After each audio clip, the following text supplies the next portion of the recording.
La presentación estaremos dando tanto Diego Andrés como yo. Bueno, antes que nada, tal vez hacer una referencia a algunos de los temas, principalmente introductorios, que los trató el superintendente Pedro Páez, y que consideramos importante como antecedentes. Principalmente me quedo con dos puntos. El uno, reconocer el trabajo de la superintendencia. Creo que lo hemos vivido de primera mano, tanto Diego Andrés como yo, en el último año, de que en efecto han habido muchos espacios y mucha apertura, muchos lugares de diálogo para poder difundir la ley. Es una ley nueva, definitivamente son conceptos que los vamos a tratar y que los vamos a venir, que en otros países ya han sido tratados, pero que en definitiva en el Ecuador, a pesar de que han estado incluidos en la Constitución desde los años 40 y luego hemos tenido normativas comunitarias de aplicación, en definitiva es una normativa nueva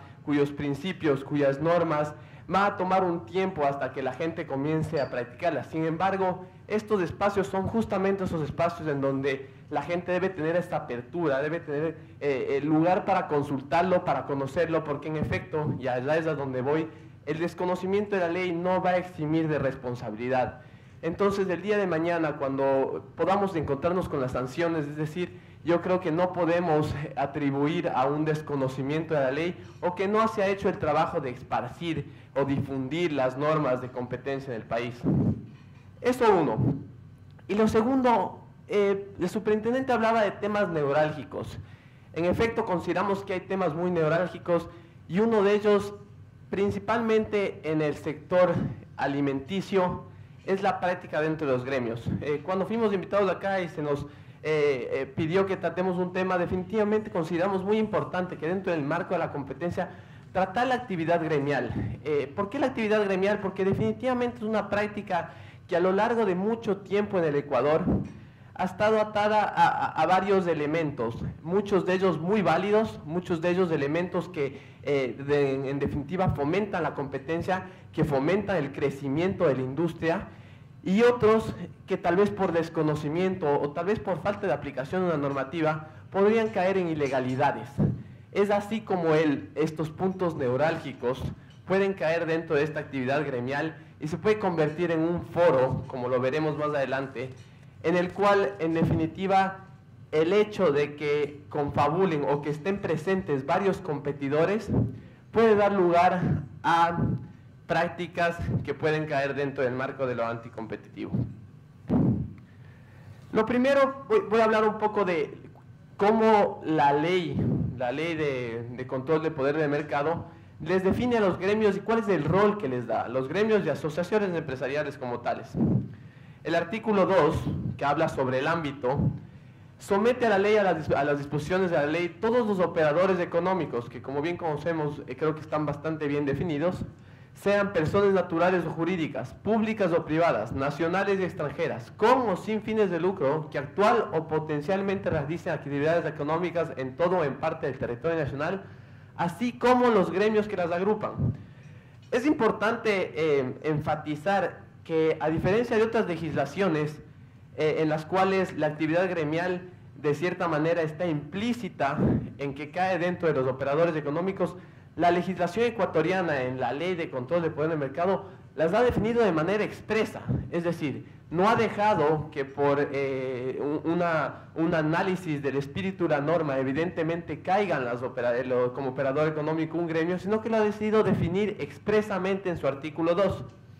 Es así como existe esa responsabilidad de los gremios y que los gremios, como veremos más adelante, son sujetos pasivos de control de la normativa de competencia en Ecuador.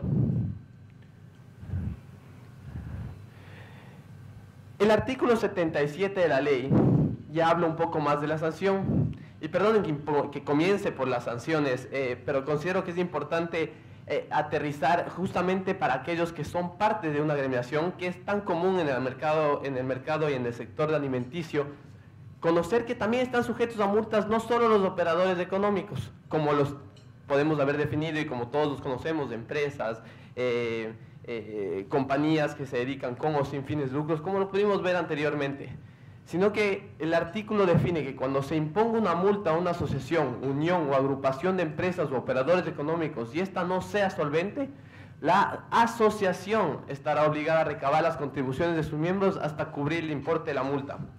¿Por qué consideramos importante incluir este artículo? En nuestro ejercicio profesional, en la asesoría, nosotros principalmente asesoramos empresas, nos hemos topado que muchas de ellas consideran que el gremio tiene ciertas funciones que le eximen de responsabilidad al amparo de la ley de competencia. Es decir, en algunas ocasiones hemos visto que los operadores económicos que la conforman consideran que conformar, es decir, que ellos tengan prácticas anticompetitivas como tal, puede ser sancionado por la ley. Pero si lo canalizan a través de una actividad gremial, de una asociación empresarial, la asociación empresarial está eximida de responsabilidad. Muchas asociaciones gremiales, por no decir todas, usualmente tienen su representante legal o su representante de hecho, que es la persona que administra y que coordina a los diferentes agremiados. Y nos hemos topado que les dicen, bueno, señor, usted sea el que fije los precios, y porque usted no está sujeto a las sanciones que establece la ley orgánica de control de poder del mercado. Este artículo es un claro ejemplo que no es así. Es decir, no solo quienes conforman la asociación, sino el representante de la asociación y la asociación como tal está sujeta a las sanciones. Y eso por esa razón consideré importante empezar por ahí. Empezar por conocer que sí, las asociaciones tienen responsabilidad al amparo de la ley y que serán sancionadas. Pasando a un tema ya de análisis regional, un poco aterrizando también al tema de alimentos.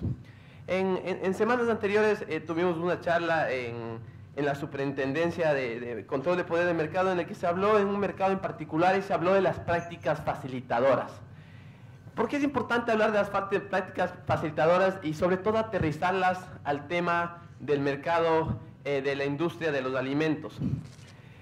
Este es un cuadro que si bien doy el disclaimer de que es un cuadro utilizado hace casi más de una década, porque fue un cuadro utilizado durante el proceso de negociación de la fallida ALCA, entonces no es un cuadro actualizado, pero dentro del estudio que he podido realizar en el tema, sí podemos ver que es el estudio más actualizado actualmente, y esperemos que tal vez en alguno de estos otros foros tan importantes que realiza la superintendencia seamos invitados, y tal vez para ese entonces ya haya el estudio de la Universidad de George Washington en el que se hace un benchmarking de este tipo de prácticas actualizado al día de hoy. Pero sin embargo, en este cuadro lo importante y la razón por la cual decidí incluirlo es porque en las prácticas facilitadoras y sectores sensibles, esto es principalmente para el tema de acuerdos colusorios, es decir, carteles en el área de alimentos. El primero, que es el producto o práctica facilitadora. En el mercado de alimentos vemos que de las 3 posibles prácticas facilitadoras más encontradas, este estudio, tal vez para darles un poco de contexto, se realizó con todos los países que negociaban el ALCA, todos aquellos que para ese entonces ya tenían legislaciones en competencia y aportaron con su información y con el antecedente que tenían de persecución de carteles y la información que habían logrado recabar respecto de prácticas facilitadoras, y encontraron que son 2 los puntos neurálgicos que se encuentran en la mayoría de carteles en el área de alimentos. El primero, y tal vez más importante, no sé si más importante, pero realmente el objeto central de esta presentación es la asociación gremial. Y el segundo, el intercambio de información. Ambos van realmente absolutamente de la mano. Como podremos ver más adelante, el que los competidores se puedan reunir en una asociación gremial representa un incentivo de que no necesariamente tengan tal vez una intención de coludir. Tal vez no haya este dolo característico que se encuentra en muchos de los carteles, como los llaman en Estados Unidos, hardcore, es decir, cuando los competidores se reúnen con la exclusiva y específica razón de coludir para afectar al consumidor, inflar precios, reducir cuotas, repartirse cuotas, definir mercados geográficos, definir cuotas, definir geográficamente los mercados, pero que pueden de manera involuntaria quizás caer dentro de esas mismas prácticas cuyo efecto será el mismo. Es decir, el compartir información entre competidores que tenga por efecto el fijar un precio o tener un paralelismo consciente que la ley lo define y lo sanciona en el Ecuador, al final tendrá el mismo efecto que un cartel. Y es por eso que la actividad gremial y empresarial es tan importante y tan importante de definir cuáles son sus límites. Como lo veremos más adelante, ahora voy a dar paso a Diego Andrés, quien tomará la presentación, las siguientes 4 diapositivas, pero como podrán ver más adelante, hay varias coyunturas, hay varios límites en los cuales en ningún momento en las legislaciones en que ya han sido desarrolladas en el ámbito de competencia, se trata de limitar la actividad gremial, en lo absoluto. La actividad gremial siempre y por esencia será algo que los países, que las legislaciones que buscan ser más competitivas lo fomentarán, pero sin perjuicio de ello hay que establecer los límites para saber hasta dónde marca la cancha y hasta dónde los diferentes competidores pueden conversar, reunirse y discutir. Ok, buenas tardes, gracias nuevamente. Como dijo Sebastián, estamos acá ya que en los últimos meses hemos estado estudiando el tema. A ver, las asociaciones, vamos un poco a la historia de las asociaciones. Como sabemos, la mayoría de culturas, ¿sí?, en Sudamérica han tenido asociaciones. Y estas asociaciones han ayudado tanto al desarrollo de la sociedad como al desarrollo de las empresas y los individuos que se han unido a ellos. Han habido cambios estructurales, cambios sociales, cambios superestructurales gracias a estos gremios. Sin embargo, se ha notado que los gremios en los últimos 50 años aproximadamente, hay muchos que desaparecieron por falta de apoyo, hay otros que se volvieron plataformas políticas por intereses propios de los líderes, y hay otros que no han sabido explotar el potencial porque no han sabido llevar el gremio. Entonces ahora los gremios, a raíz de la nueva ley de poder y control del mercado, se están reestructurando y están buscando el asesoramiento externo para funcionar dentro de la ley. ¿Por qué las asociaciones de empresas y los gremios son tan peligrosos si es que no son tan bien llevados? Porque reúnen a empresas, reúnen individuos que tienen intereses comunes. Y si estos intereses comunes no se saben llevar, se pueden llevar a prácticas anticompetitivas, desleales, que van en detrimento de la sociedad. Por ejemplo, antes se consideraba normal, sí, que dentro de los gremios se hablen de precios y se fijen precios. Eso no puede ser, ¿no es cierto? Entonces es importante que los gremios aprendan a llevar sus prácticas y lleven buenas actas para, si más adelante, sea la superintendencia o sea cualquier organismo de control, viene a revisar el actuar del gremio, se tenga documentado qué se hizo en su momento.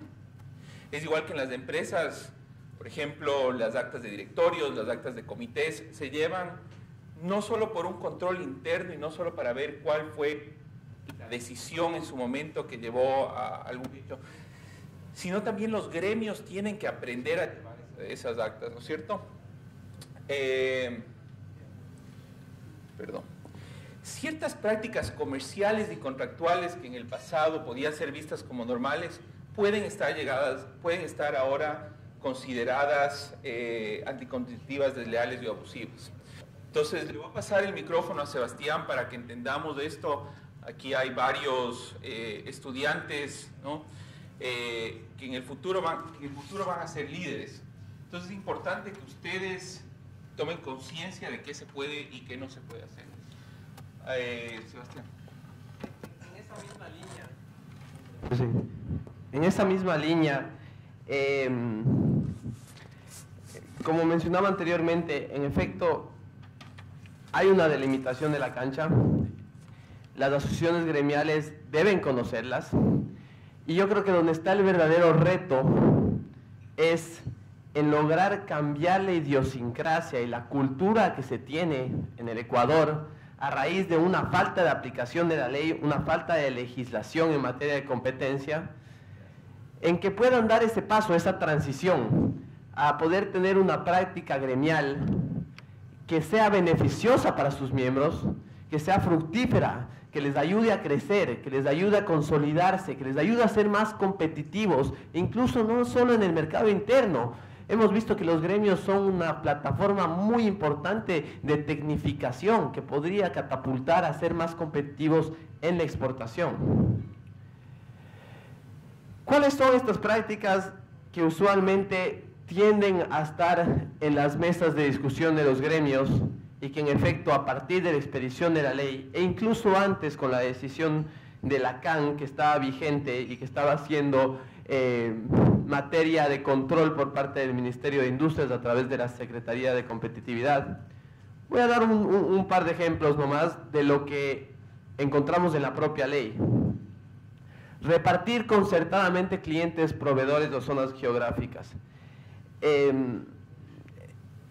Por poner un ejemplo, está en una asociación gremial que conforman 5 participantes de la industria. Aterricémoslo al tema que nos compete de la industria de alimentos. Digamos el café, por poner un ejemplo, y no me tomen la palabra con el café, menciono el café porque es el primero que se me vino a la cabeza.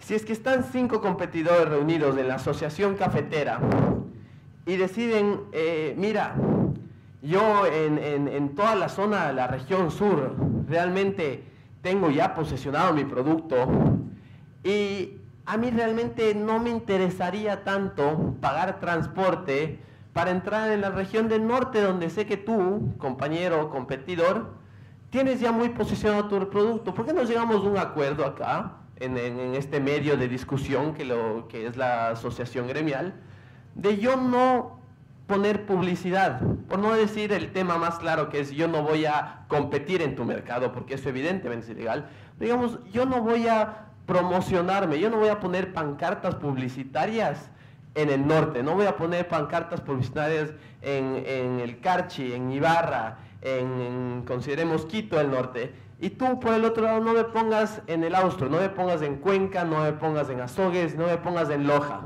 Y llegamos a ese acuerdo. Simplemente es un acuerdo de no poner publicidad. Si es que el día de mañana yo igual voy a tener mis productos, igual voy a vender mi café en los grandes supermercados, que van a estar igual presentes en todos estos países, en estas provincias. Pero si yo dejo documentado eso es una restricción de manera geográfica a la competencia. Y hay casos en la legislación comparada en las que estos han sido sancionados y en efecto esto se considera una práctica que tal vez quizás dentro de la asociación gremial mucha gente puede decir es que es un tema de eficiencia, es un tema ¿por qué voy a desperdiciar recursos? Esto es una práctica absolutamente anticompetitiva y que mucha gente la puede considerar como normal. Establecer, imponer o sugerir contratos de distribución o venta exclusiva, cláusulas de no competencia o similares que resulten injustificadas. ¿Qué es lo que puede ocurrir en una asociación? En efecto, hay temas en los que puede haber disyunturas entre competidores por una motivación normal dentro de un ámbito de competencia que es el querer vender más, el querer ser más grandes, el querer ser más competitivos. Y eso está muy bien, eso es uno de los pilares fundamentales de la competencia. Pero en otros sentidos puede haber cosas en las que tengan denominadores comunes que la actuación conjunta le perjudica a terceros, al consumidor, por poner un ejemplo. ¿Cuál es una de esas? ¿Qué tal si es que los 4 o 5 consumidores de café comienzan a establecer cláusulas de exclusividad para con sus proveedores? ¿A qué me refiero? Los cafeteros que empacan y que compran a toda la industria de los pequeños cafeteros definen en una reunión de una asociación gremial decir, mira, ¿por qué no todos, para evitar tener una guerra de precios en la compra de los proveedores, ¿por qué no cogemos y firmamos contratos todos nosotros de 5 o 10 años a largo plazo y les ponemos una cláusula de exclusividad por la cual ellos se ven obligados a venderme a mí y solo a mí su producto? ¿Qué es lo que estamos efectivamente creando acá? Estamos creando un monopolio de compra para con los proveedores y fijándoles el precio, evitando así que entre los competidores compitan por pagar el mejor precio del café al productor y por lo tanto que el beneficiario sea el productor que lo hace de manera más eficiente, que lo comercializa de manera más eficiente, que tiene un mejor producto. Estaríamos evitando este tema en el ámbito de la competencia. Fijar de manera concertada o manipular precios o otras condiciones comerciales o de transacción. Esta cae también un poco en los ejemplos que he dicho anteriormente, es decir, manipular cualquier tipo de precios, tratar de establecer, y hay múltiples casos en esto, y esto tal vez es uno de los temas más importantes. Muchas veces en el área de alimentos las asociaciones gremiales se sienten que deben defender a sus agremiados frente a potenciales abusos de otros consumidores o de otros industriales. ¿Qué es lo que ha ocurrido en la práctica? No yéndonos muy lejos en la legislación colombiana.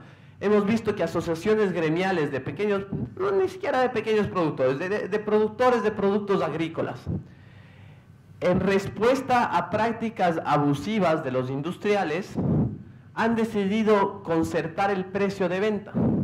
¿Qué es lo que hacen? Definen no vender a menos de un precio, e incluso en algunos casos han decidido, algunos casos muy notorios, han decidido perder el producto, prefieren perder el producto a vender a menos de un precio y lo hacen de manera concertada. Emiten una resolución como asociación gremial y dicen, miren, a partir de mañana los pequeños productores de tal región decidimos no venderle a este al menos de que nos pague el mínimo de $20 el quintal de cacao, de café. Esta práctica que usualmente los gremios se apersonan de decir estamos en legítimo uso de las facultades que nos han otorgado nuestros agremiados para defenderles. Y muchas veces les dicen, bueno, si es que no está para eso el gremio, ¿para qué está? Lastimosamente, esta es una práctica anticompetitiva. Aun cuando, y hay un caso muy claro en Colombia, de que una respuesta a una práctica monopólica, incluso una fijación de precios de compra baja, por ejemplo, los industriales consumidores de cacao se ponen de acuerdo en pagar un precio fijo al productor de cacao y en respuesta el productor de cacao mediante su asociación gremial dispone un precio para que les compren el cacao en respuesta al precio bajo que le han puesto. La sanción ha sido de los dos, es decir, es tan ilegal la conducta del industrial que estableció un precio, fijó un precio para la compra del producto matriz, como el productor de ese producto en respuesta a esa actividad ilegal. Es decir, el hecho de que sea una respuesta que muchas veces la pueden considerar legítima en función de que estaban percibiendo un abuso, no es una excusa que les exime del cumplimiento de la ley.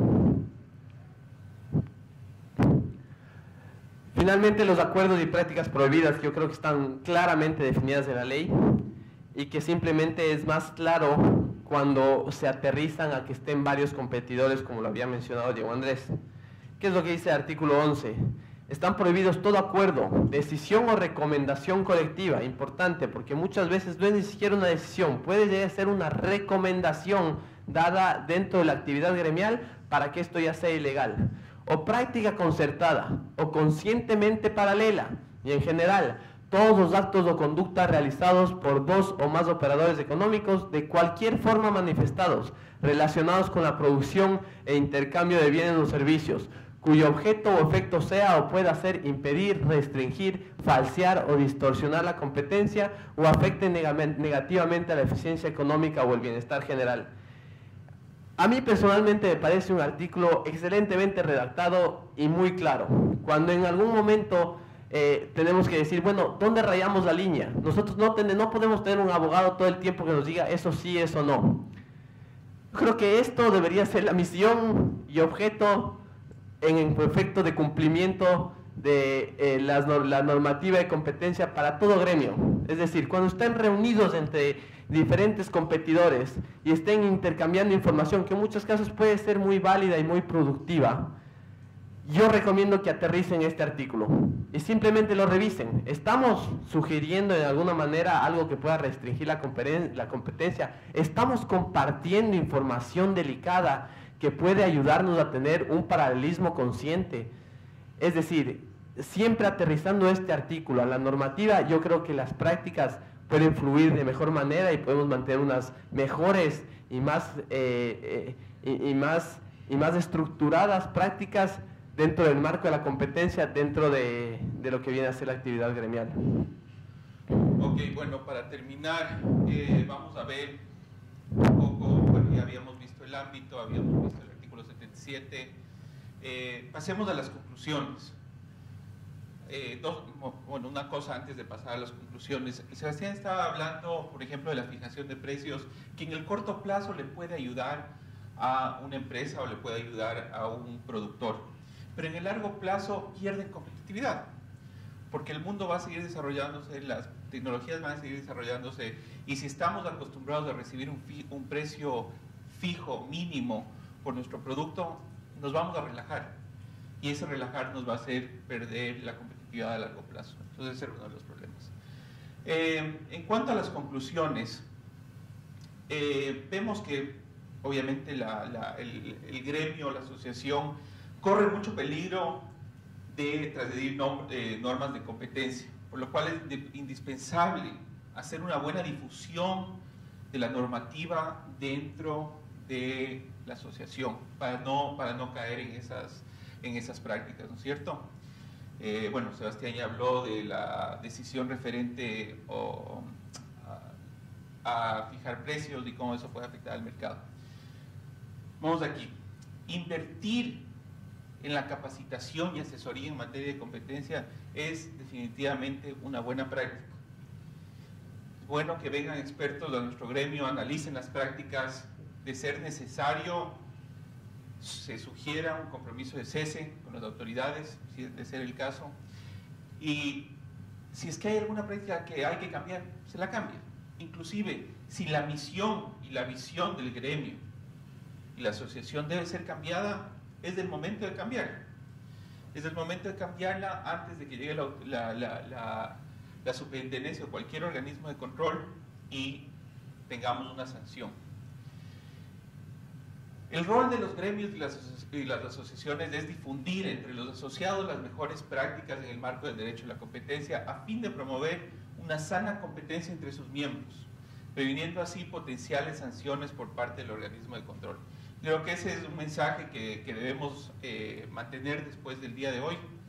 A los gremios, obviamente les he invitado ya a la superintendencia, el sector privado les invita también a asesorarse y a poner un fin a esas prácticas que nuevamente en el corto plazo las podemos ver como beneficiosas para 1, 2, 3, 4 actores o inclusive para todo el gremio, pero que en el largo plazo nos van a hacer perder competitividad.